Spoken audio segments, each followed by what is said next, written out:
Thanks, great, thank you. Yep, from saving the body to saving the planet.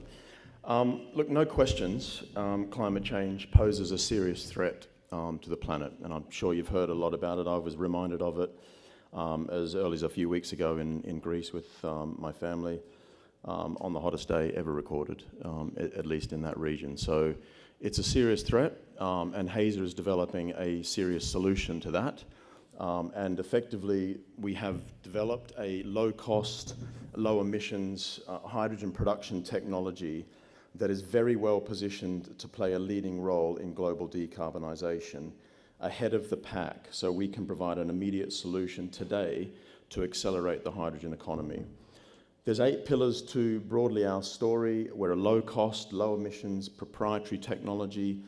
We've been at this now for a number of years. We're one technology that serves 3 really important markets, and I'll talk to that very shortly. Being low on the cost curve drives high margins and compelling economics for plant owners, as well as attractive returns.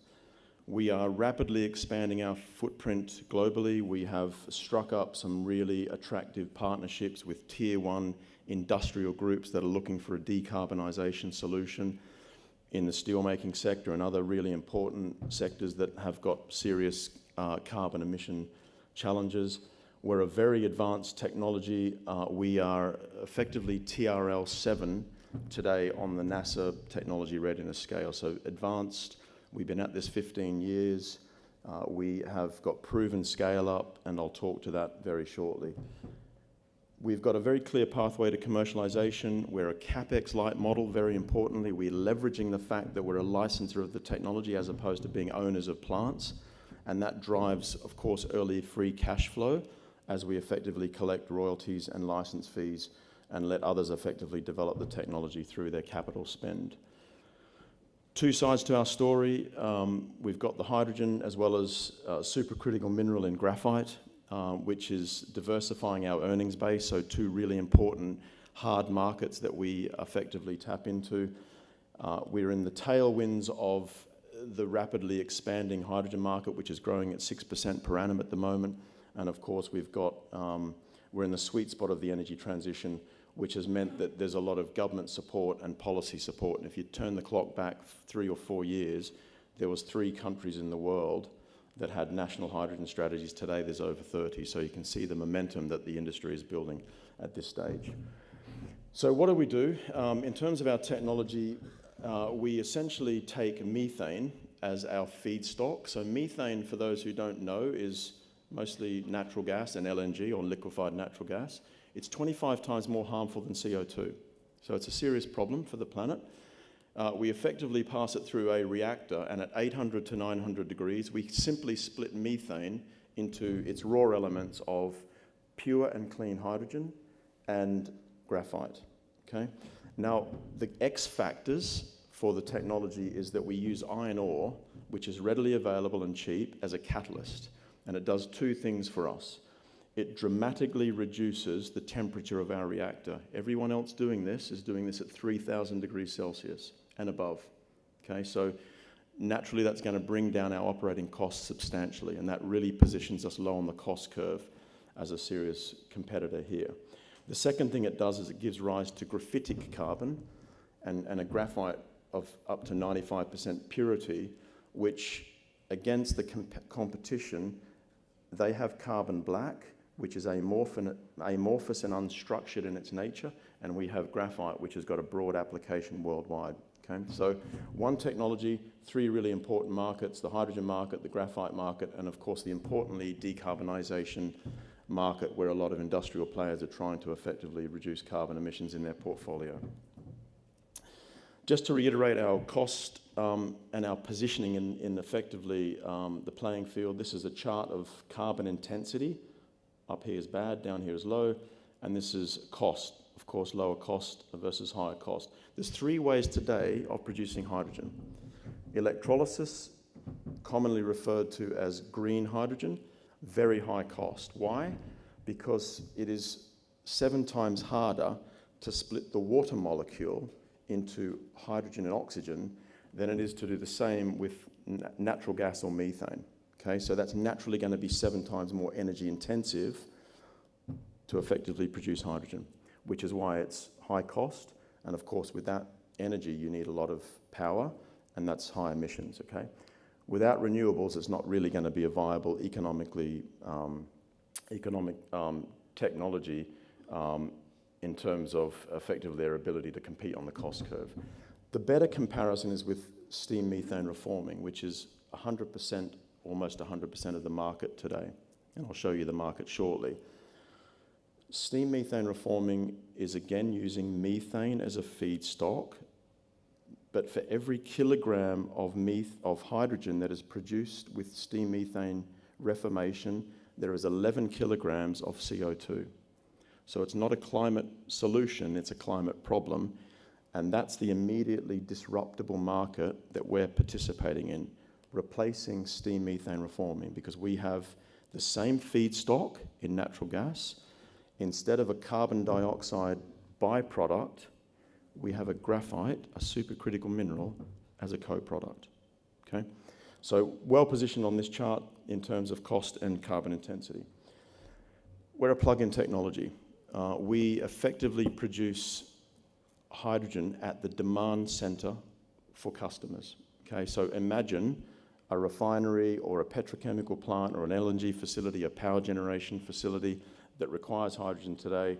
We effectively will plug into that infrastructure, okay? So that eliminates any requirement for transporting hydrogen, which is not readily available today, and all the risk and the cost that comes with that. So again, just reiterates kind of the competitive position that we have in the market. And we're rapidly developing our footprint worldwide, okay? So whilst we're coming up the technology curve, very advanced, we have customers that are demanding our technology, okay? They're very serious customers that are serious about their carbon dioxide and their emissions problem. We've teamed up with Fortis in North America, one of the Alinta of Canada, basically, looking to decarbonize their pipeline network. In Europe, we have teamed up with, again, a very large gas distribution company called Engie, where we're going to provide hydrogen to either power generation, blending in pipeline network, or even mobility.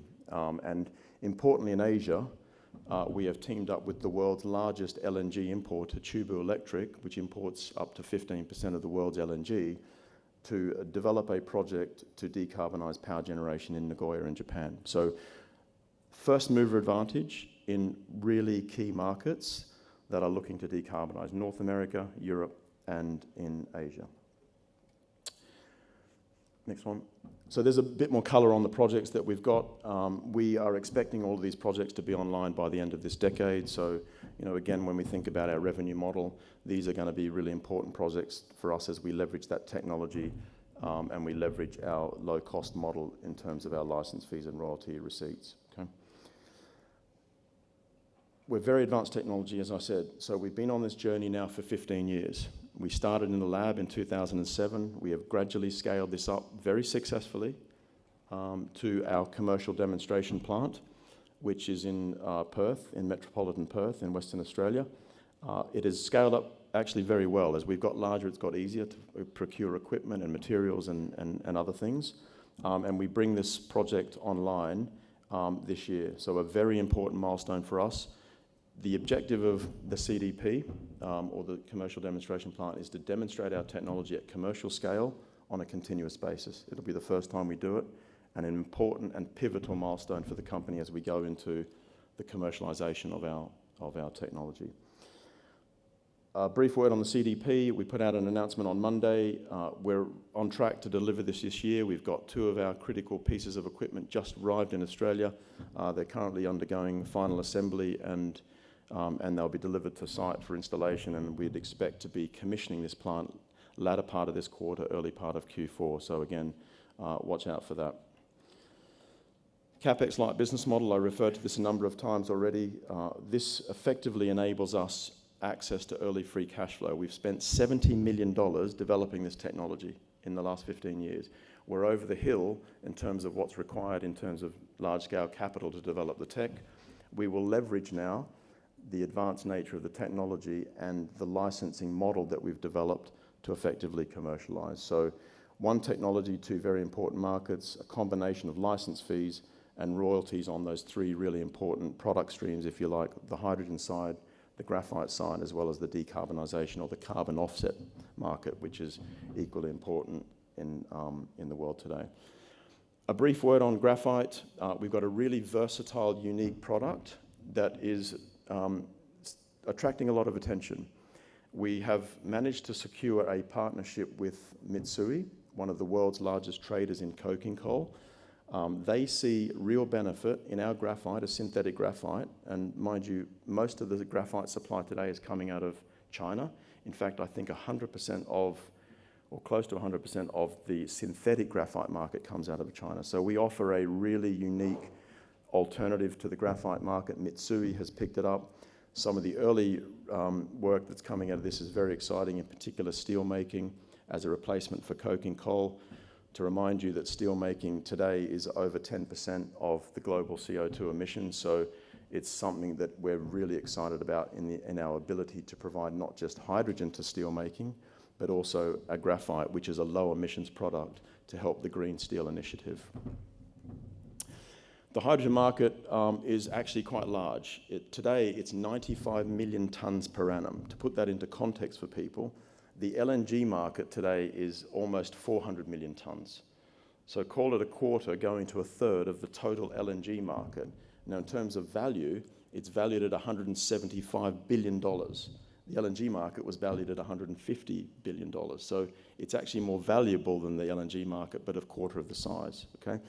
But the growth is immense. So everywhere you look at the moment, most countries are looking to bring hydrogen to a greater part of the energy mix. Power generation in what we call hard to abate sectors that are looking to decarbonise, things you can't just plug into the wall and electrify. So petrochemicals in particular, refining for desulfurization, power generation, ammonia, methanol production, even mobility. So the market generally is on a trajectory up, growing currently at 6% per annum, but on target for 500 to 600 million tonnes by 2050 as countries decarbonise. 2 minutes, right? We're almost there, Christina. I talked about fiscal policy. Again, wind back the clock to 2019, Korea, Japan, and maybe one other country had a hydrogen strategy. Today, we've got 30 countries, over 30, that have got national hydrogen strategies. I want to call out a couple here. Australia, we have been the beneficiary of ARENA funding for our CDP, which has been fantastic. There is a Hydrogen Head Start program now that's committed $2 billion to hydrogen technologies and projects, and we hope to be able to tap into that as we develop our commercialisation, not just in Australia, but overseas. And the other one that I wanted to mention was in the US, they have the Inflation Reduction Act, which effectively offers technology groups in this space a tax credit and subsidy of up to $3 a kilogram. Now, we're already on the low end of the cost curve, but we'll take every dollar we can get because we are a very competitively positioned technology, and the US is a very attractive market for us and one that we're exploring actively at the moment. We got a massive 12 months ahead. The CDP is coming online. We've got great confidence around that now that we've got most of the de-risking done in the schedule. So it's a really important leverage for us into the new commercial projects that we've got. We are on track with our projects in Japan, France, and we've got an FID emerging on our project in Canada. More news on the Mitsui and the graphite front, which I'm really excited about, in particular steel making and other sectors that we're working on. And just for your reference, we are one of the only publicly listed hydrogen technology companies in the world, okay? So if you're looking for a low-cost proxy to this sector, then we're a fantastic opportunity to get yourself involved in. I'll leave it there. Thank you very much.